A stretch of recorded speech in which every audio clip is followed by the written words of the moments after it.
في موضوع الطلاق،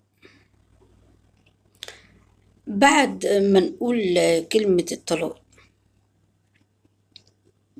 بعد الكلمة إيه اللي هيحصل؟ هل انت راضي؟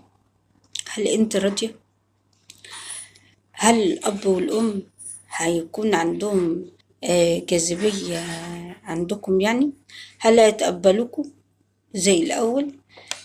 وهل بالنسبة للزوجة برضك، هل هي لو اتطلقت هيكون عندها كده يعني الأم والأب هيتقبلوها، ولا هترجع تاني تقول أنا عاوزة أقرر أتزوج واحدة تانية؟ الموضوع مش كده خالص. الموضوع إنك أنت خدت قرار على إنك آه، تروح لحد تاني غير زوجتك، وإنك تشوف شخص تاني.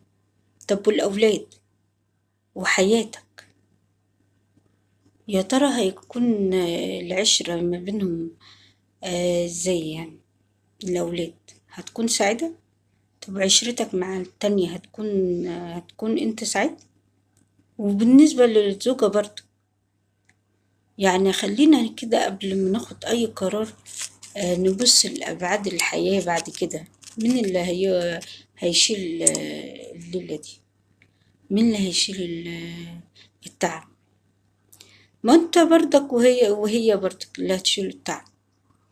فقبل ما يعني تيجي كده على نفسك وتقول لا انا تعبت من الحياة الزوجية دي، لابد ان انا اشوف حياتي تانية مع واحدة تانية واكمل معاها واحدة تكون حلوة وكده. ما انت معرفتش تعالج المشكلة نفسها، معرفتش تعالج المشكلة نفسها. المشكلة نفسها هي انت لما تكون انت مش قادر